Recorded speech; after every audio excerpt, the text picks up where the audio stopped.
ଜାଣିବାକୁ ପାଉ ଆଉ କାହାଣୀର ପ୍ରଥମ ସଂଘର୍ଷ ଆରମ୍ଭ ହୋଇଯାଏ। ତ ଦେଖନ୍ତୁ କେମିତି ପୁରା ମାହୋଲ ତିଆରି ହେଇଛି, ଏକଦମ କ୍ଲାସିକ୍ ହରର ଫିଲ୍ମର ସେଟଅପ୍। 3 ଜଣ ସାଙ୍ଗ ଗୁଲି, ବୁଲି ଆଉ ଶାନ୍ ରାତି 1ଟାଏ ପାର୍ଟିରୁ ଫେରୁଛନ୍ତି। ଟ୍ରାଫିକ୍ରୁ ବଞ୍ଚିବା ପାଇଁ ଗୋଟେ ନିର୍ଜନ ଜଙ୍ଗଲ ଭିତରେ ସର୍ଟକଟ୍ ନେଉଛନ୍ତି। ଆଉ ସବୁଠୁ ବଡ଼ ସମସ୍ୟା ହେଲା ଡ୍ରାଇଭର ବୁଲି ନିଶାରେ ଅଛି। ଏଠି କାହାଣୀର ପ୍ରକୃତ ମୋଡ଼ କୌଣସି ଭୂତ କି ରାକ୍ଷସ ପାଇଁ ଆସୁନି, ଆସୁଛି ମଣିଷର ନିଜ ଭୁଲ ପାଇଁ, ଗୋଟେ ବେପରୁଆ କାମ। ଆଉ ଏଇ ସବୁର ଆରମ୍ଭ ହେଉଛି ଗୁଲିର ସେହି ଗୋଟିଏ ଉସୁକେଇବା ଭଳି କଥାରୁ। ସେମାନଙ୍କ ଭିତରେ ଯିଏ ଟିକେ ବୁଦ୍ଧିଆ ଥିଲା, ମାନେ ଶନ୍, ସେ ବାରମ୍ବାର ମନା କରୁଥିଲା, କିନ୍ତୁ କିଏ ଶୁଣୁଛି? ତା କଥାକୁ ବେଖାତିର କରି ବୁଲି ଗାଡ଼ିର ସ୍ପିଡ୍ ବଢ଼େଇଦେଲା। ଆଉ ଯାହା ହବାର ଥିଲା ତାହା ହିଁ ହେଲା, ଗାଡ଼ି କ୍ରାଶ୍। ଏବେ ସମସ୍ତେ ସେଠି ଫସିଗଲେ ଆଉ କାହାଣୀରେ ଟେନସନ୍ ଏକଦମ ବଢ଼ିଗଲା। ଆଚ୍ଛା, ଏବେ ଆଗକୁ ଦେଖିବା କେମିତି ଗୋଟେ ସାଧାରଣ କାର୍ ଆକ୍ସିଡେଣ୍ଟ ଧୀରେ ଧୀରେ ଗୋଟେ ଭୟଙ୍କର ଅଲୌକିକ ଦୁଃସ୍ୱପ୍ନରେ ବଦଳି ଯାଉଛି। ଗାଡ଼ି ତ ନଷ୍ଟ ହୋଇଗଲା, ଏବେ କରିବେ କ'ଣ? ସେମାନଙ୍କ ପାଖରେ ବାସ୍ ଗୋଟିଏ ହିଁ ରାସ୍ତା ଥିଲା, ପାଖରେ ଦେଖାଯାଉଥିବା ସେଇ ପୁରୁଣା ପରିତ୍ୟକ୍ତ ଘର। ହରର କାହାଣୀ ପାଇଁ ଏକଦମ ପରଫେକ୍ଟ ଜାଗା, ନୁହେଁ କି? କିନ୍ତୁ ସେମାନେ ଘର ଭିତରକୁ ଯାଇ ଯେତେବେଳେ ଟିକେ ଏପଟ ସେପଟ ଦେଖୁଛନ୍ତି, ଠିକ୍ ସେତିକି ବେଳେ ଅସଲି ବିପଦ ସାମ୍ନାକୁ ଆସୁଛି। ଆଉ ଏମିତି ଏକ ଅଜବ ଭାବରେ ଯାହା କେହି କେବେ କଳ୍ପନା ବି କରିନଥିବେ। ଆଉ ଏଇଠି କାହାଣୀର ମୁଖ୍ୟ ଭିଲେନ୍ର ଏଣ୍ଟ୍ରି ହେଉଛି ଶାପିତ ଜମ୍ବି ବସ୍। କ'ଣ କହିବେ ଏ କନସେପ୍ଟକୁ? ଗୋଟେ ଅଭିଶପ୍ତ ବସ୍ ଯାହାର ଜମ୍ବି ଭଳି ହାତଗୋଡ଼ ବାହାରୁଛି। ଏହା କେତେ ସୃଜନଶୀଳ, ସେତିକି ଭୟଙ୍କର ମଧ୍ୟ। କାହାଣୀକାର ଏଠି ଜମା ବି ନିଶ୍ୱାସ ମାରିବାକୁ ସମୟ ଦେଉନାହାନ୍ତି।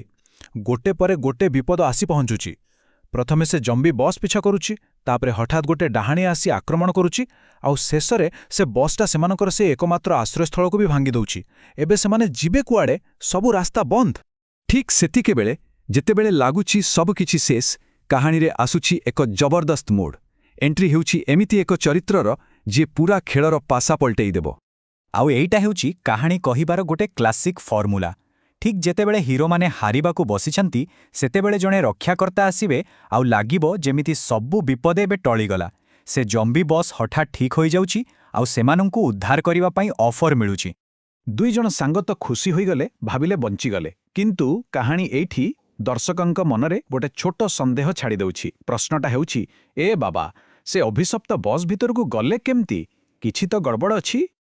ଆଉ ଏବେ ଆସୁଛି କାହାଣୀର ଶେଷ ଭାଗ। ଏଇ ଭାଗଟା ସେମାନଙ୍କର ସେଇ ସୁରକ୍ଷାର ଭାବନାକୁ ଧୀରେ ଧୀରେ ଭାଙ୍ଗିଦେବ। ସନ୍ଦେହ ବଢ଼ି ବଢ଼ି ଚାଲିବ, ଶେଷର ସେଇ ଆଶ୍ଚର୍ଯ୍ୟଜନକ ଖୁଲାସା ପର୍ଯ୍ୟନ୍ତ। ତେବେ ଦେଖନ୍ତୁ କେମିତି ରହସ୍ୟ ଉପରୁ ପର୍ଦ୍ଦା ହଟୁଛି। ପ୍ରଥମେ ବାବା ଜଣକ ସିଧା ରାସ୍ତାରେ ନ ଯାଇ ଗାଡ଼ିକୁ ଜଙ୍ଗଲ ଭିତରକୁ ନେଇ ଯାଉଛନ୍ତି। ତାପରେ ସେମାନେ ଯାହା ବି ପ୍ରଶ୍ନ ପଚାରୁଛନ୍ତି, ସେ ତାର କିଛି ଉତ୍ତର ନ ଦେଇ ଖାଲି ହସୁଛନ୍ତି। ଶେଷରେ ଗୁଲି ଆଉ ସମ୍ଭାଳି ନ ପାରି ସିଧା ପଚାରି ଦେଇଛି, ତୁମେ କ'ଣ ନକଲି ବାବା? ଆଉ ଠିକ୍ ଏଇଠି ଦର୍ଶକଙ୍କ ମନରେ ଥିବା ସେଇ ଆଶ୍ୱାସ୍ତି ଧୀରେ ଧୀରେ ଭୟରେ ବଦଳି ଯାଉଛି। ଆଉ ତାପରେ ଆସୁଛି ସେଇ ଡାଇଲଗ୍ ଯାହା ପାଇଁ ପୁରା କାହାଣୀଟା ତିଆରି ହୋଇଥିଲା। ବାବା କହୁଛନ୍ତି, ହଁ, ତମେ ଠିକ୍ ବୁଝିଛ, ମୁଁ ନକଲି ବାବା, ଆଉ ମୁଁ ତମକୁ ଏଇ ନିର୍ଜନ ଜଙ୍ଗଲକୁ ମାରିବା ପାଇଁ ନେଇକି ଯାଉଛି। ଏହାଠୁ ବଡ଼ ବିଶ୍ୱାସଘାତକତା ଆଉ କ'ଣ ହୋଇପାରେ? ଦେଖିଲେ ତ, ଯିଏ ଉଦ୍ଧାରକାରୀ ସାଜି ଆସିଥିଲା, ସେ ହିଁ ବାହାରିଲା ଅସଲ ଖଳନାୟକ। ଆଶାର ପ୍ରତୀକ ହିଁ ସବୁଠୁ ବଡ଼ ବିପଦ। ଏମିତି ଟ୍ୱିଷ୍ଟ ହିଁ ତ ଦର୍ଶକଙ୍କୁ କାହାଣୀ ସହିତ ପୁରା ବାନ୍ଧି ରଖେ। ଶେଷରେ ଏଇ ଯେଉଁ ଅଧାରେ କାହାଣୀକୁ ଛାଡ଼ି ଦିଆଗଲା, ଯାହାକୁ କ୍ଲିଫ୍ହ୍ୟାଙ୍ଗର କୁହାଯାଏ, ଏଇଟା ଖାଲି ଗୋଟେ ଭଲ ଷ୍ଟୋରି ଟେଲିଂ ନୁହେଁ, ଏହା ପଛରେ ଅଛି ଗୋଟେ ଚମତ୍କାର ବିଜନେସ୍ ଷ୍ଟ୍ରାଟେଜି। ଏମିତି କରିବା ଦ୍ୱାରା ଦର୍ଶକମାନେ ଏହାର ପାର୍ଟ 2 ଦେଖିବାକୁ ବାଧ୍ୟ ହେବେ। ଏହା ହିଁ ଭାଇରାଲ କଣ୍ଟେଣ୍ଟର ଅସଲ ଖେଳ।